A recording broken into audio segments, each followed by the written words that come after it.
The movie begins at the dawn of creation, even before the Avengers and the Infinity Stones.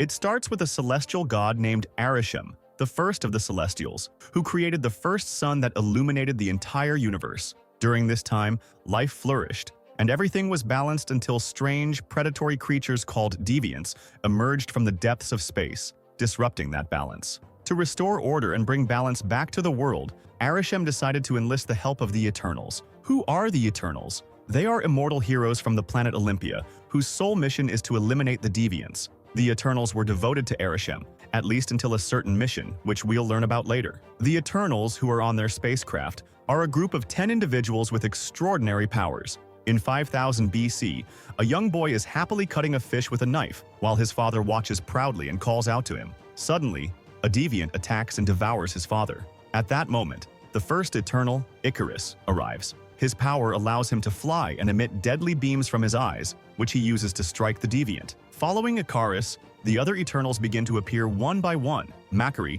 who is incredibly fast, arrives and manages to save people. Then, Kingo appears, who can shoot powerful energy balls from his hands. Next, Gilgamesh, who possesses immense strength with his fists. And Thena, the goddess of war, who is an expert fighter and can create weapons to aid her in battle. The Eternals successfully defeat the deviants, and Circe approaches the young boy, transforming his small knife into an ancient artifact before giving it back to him. Their spaceship then appears, and Sprite, who can change her appearance and create illusions, emerges. Along with her is Phastos, the team's mastermind. The remaining members of the team include Druig, who can control the minds of humans, Ajak, their leader, who can heal any wound, and Circe, who has the ability to transform any solid object into smaller substances like sand, dirt, or water. In present-day London, Circe is filming a commercial on the street about the ancient knife she had given to the young boy centuries ago, now a historical artifact. At this time,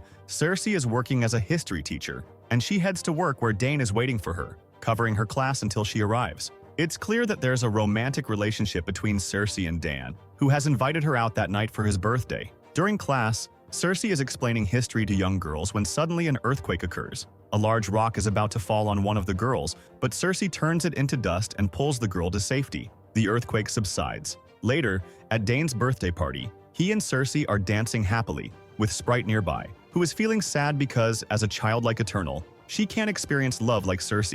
After the party, Dane, Circe, and Sprite go for a walk. Suddenly, a strange creature appears in the water. It's one of the deviants. The deviant attacks Dane, but Circe quickly turns the ground into sand and then back into solid earth, saving Dane. However, the deviant manages to free itself and continues to pursue them. They try to escape, but the deviant catches up to them. Sprite creates illusions of herself and Circe to confuse the creature, but it manages to see through the trick and nearly kills Sprite. At that critical moment, Icarus appears and intervenes, using his eye beams to save Sprite. However, his attack isn't enough to defeat the deviant, which continues to fight back. At one point, a bus is about to tip over onto them, but Circe turns it into lightweight flower petals to ensure no one gets hurt. Something strange about the deviant is that it has the ability to heal itself, which was never one of the deviant's abilities before. This surprises Icarus, Circe, and Sprite. Before the deviant is defeated by Icarus, it says just one word, flowers. None of them can understand the meaning behind this word.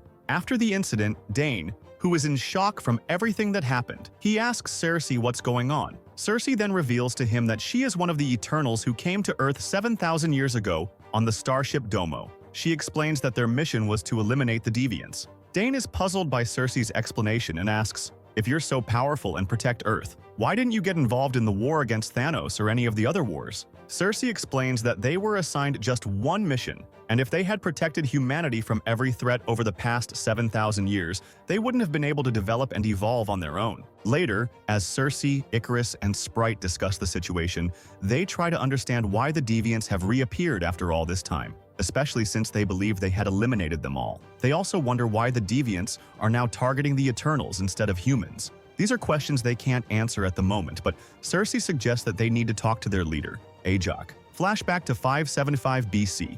In the city of Babylon, Icarus, Kingo, Thena, Makari, and Gilgamesh fighting off the deviants, protecting the city of Babylon. Meanwhile, on the other side, Ajak is communicating with Arishem, informing him of what's happening and expressing her concern that something strange is occurring on Earth. However, Arishem instructs her to stay focused on their mission and not to get too involved with the planet. Ajak enters the room where the other Eternals are gathered. Phastos proudly presents a device he has invented that could help humans with agriculture and significantly improve their lives. However, Ajak rejects the idea, and the rest of the team mocks it, expressing concern that humans might fear such an invention. Ajak explains that humanity must develop gradually to avoid any disruptions or chaos. Meanwhile, Sprite and the other Eternals are interacting with humans when a fight breaks out among the people. Druig uses his power to control their minds and stops the fight. However, Makkari reminds him that they're not allowed to interfere in human conflicts, as Thena has often said. A conversation between Thena and Ikaris follows,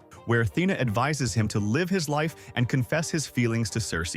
Taking her advice to heart, Ikaris goes to Circe, who is helping the women with agriculture, and he confesses his love for her. Circe reciprocates his feelings. Later, in the Gupta Empire in 400 BC, Ikaris and Circe get married, and the entire team is happy for them. In the present day, as they head to meet Ajak, Circe recalls their wedding day and smiles at the memory. When Circe, Ikaris, and Sprite arrive at Ajak's house, they find her dead, her body lying on the ground. Circe and Sprite break down in tears, realizing that the deviant must have done this. Sprite begins to recall her memories with Ajak, regretting that she wasn't there to protect her. She then tells Ikaris that the same deviant they encountered in London was the one who killed Ajak and absorbed her healing power, which is why it could now heal itself. Circe is sitting and crying over Ajak's death when suddenly, the stone that connected Ajak to the celestial Arishem transfers to Circe. She suddenly finds herself able to communicate with Arishem. Ikaris and Sprite notice something is happening and ask her what's wrong. Circe explains that she was able to speak with Arishem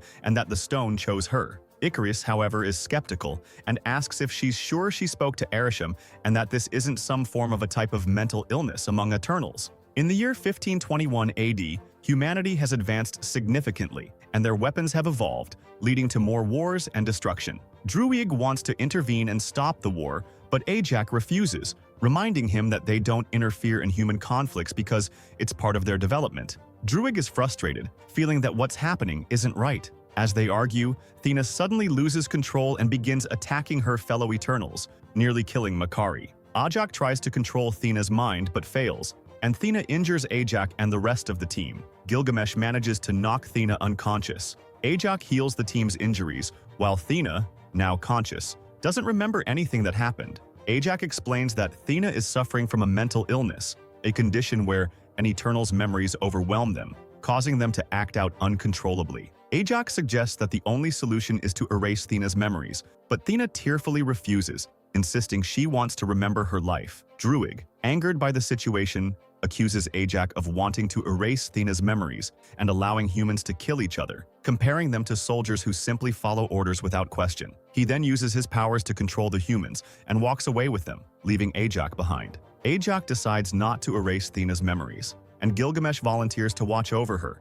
even if it means having to kill her if she loses control again. Ajak then tells the remaining Eternals that they have defeated the Deviants and that they are free to live their lives as they wish. Each of them is now free to follow their own path and live life in the way they choose. In the present day, Circe, Ikaris, and Sprite are on a mission to reunite the Eternals in order to stop the Deviants once and for all. They start by finding Kingo, who has become a famous Bollywood actor over the past 100 years. Kingo is excited to see his old friends, but his enthusiasm fades when he hears about Ajak's death. Initially, Kingo refuses to join them, as he has a successful career and fans who depend on him, and he has movies in production. However, his manager, Karun, reminds him that nothing is more important than helping his family, something he learned from Kingo himself. This convinces Kingo, and he decides to join them. He eagerly films every moment for his new movie as they prepare to travel to Thena and Gilgamesh. During their journey, Sprite and Kingo have a conversation where Sprite blames Kingo for leaving her behind when they were friends. Kingo explains that he fell in love with cinema because of her, as he used to enjoy watching the illusions she created. He expresses regret for leaving the group, feeling that if he had stayed, Ajak might still be alive. They arrive in Australia, where they find a dead deviant outside the home of Thena and Gilgamesh. It had attacked them, but Gilgamesh was able to defeat it. The group informs Gilgamesh about Ajak's death, and he is deeply saddened by the news. He brings them inside to see Thena, who suddenly her mental illness controls beer and begins to attack the group. Sprite quickly uses her powers to create an illusion, reminding Thena of who she is and calming her down. As Thena begins to remember her past and shares a meal with the group, they reminisce and enjoy each other's company. Cersei, feeling troubled and unable to communicate effectively with Arishem, steps outside. Gilgamesh follows her and learns that she is feeling scattered and anxious. He advises her to focus and try again to reach Arishem. After concentrating, Cersei successfully contacts Arishem. She informs Arishem about Ajax's death and the strange events happening on Earth.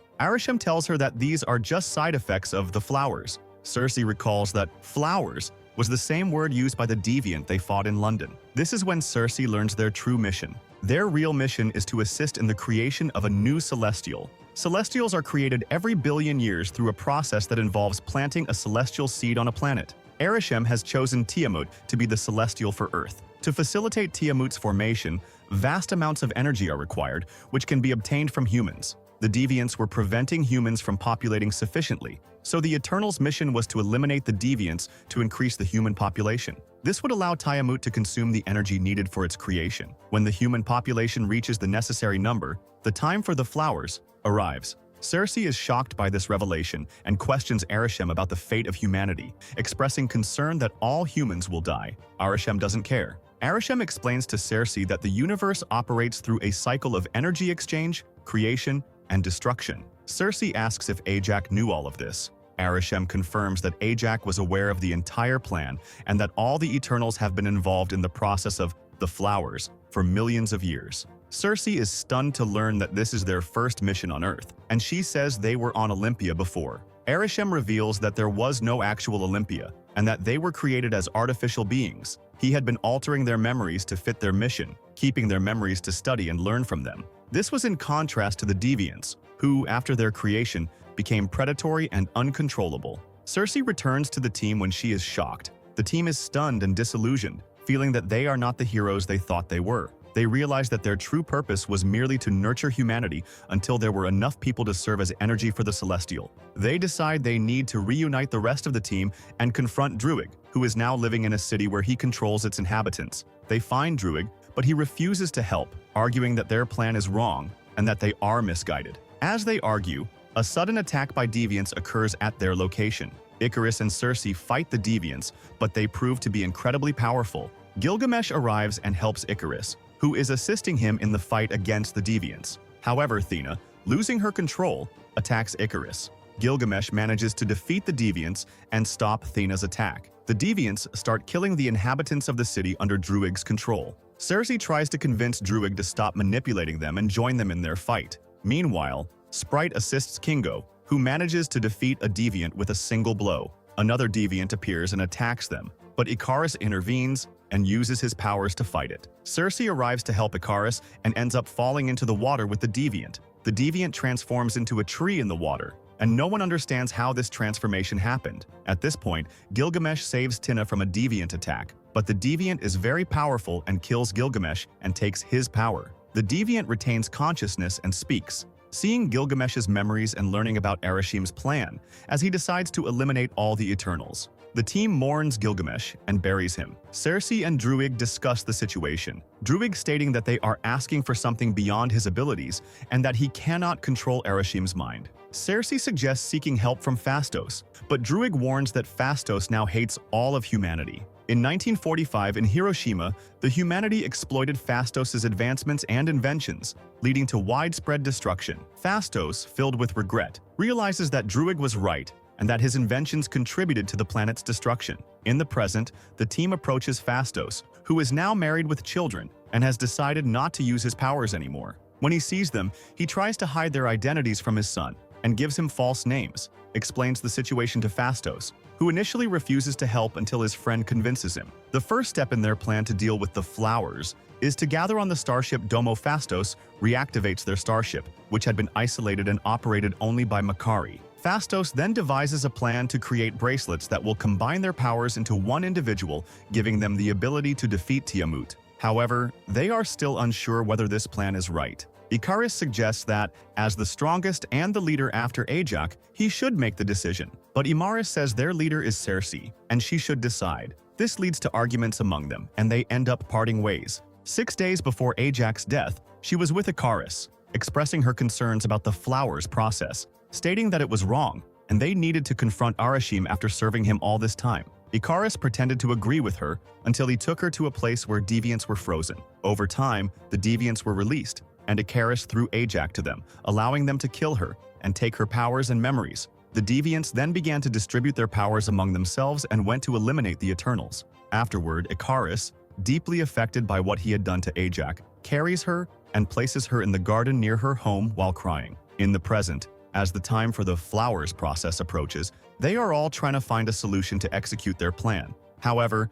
Icarus enters and reveals that he betrayed them by killing Ajax. He threatens that if anyone tries to do anything, he will kill them as well. He then leaves, with Sprite following him because of her feelings for him. After Icarus leaves, everyone is uncertain about what to do next. Kingo leaves them, believing that they will lose against Icarus. Phastos then comes up with an idea: to use the energy that connects them, which is within the stone inside Circe, linking her to Arishem. He successfully creates the bracelets, and they put them on. They take the starship and head to the location of the flowers process. Athena stays on the ship to fight Icarus. Meanwhile, Circe begins executing her plan with the rest of the team. Icarus catches up to them, attacking Druig and destroying their ship. At that moment, the volcano erupts, throwing rocks at them, which they manage to dodge. They try to attack Icarus, but he is stronger than them. Just then, the large deviant that killed Gilgamesh arrives. Athena becomes enraged and decides to take it on herself. Circe asks Phastos to hold Icarus back while she handles the situation. Phastos manages to hold Icarus back. Circe then goes to stop the flowers process,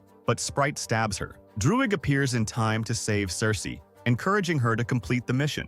At the same time, Athena successfully kills the deviant that murdered Gilgamesh and feels satisfied. Icarus, however, manages to escape from Phastos and heads towards Circe to stop her. But because he loves her, he can't harm her, and instead helps her, feeling guilty for his actions, leading him to kill himself. The team is successful in stopping the flowers process. Circe helps Sprite become human, so she can age and live a normal life. Everyone returns to their respective lives, content, until the sky suddenly cracks open and something pulls all the Eternals up. It turns out to be Arishem, who takes them because they disrupted his plan. He decides to review their memories. If he deems them worthy, he will forgive them, but if not, he will punish them. Later, on the ship with Druig, Makari, and Athena, a mysterious figure named Eros appears. He tells them that their friends are in danger and that he knows where they are and can help. In a final scene, Dane opens a box that belongs to his ancestors, containing a sword with an inscription that says, "My fate is death." As he reaches for it, he hears a strange voice asking him, "Are you sure you're ready for this?"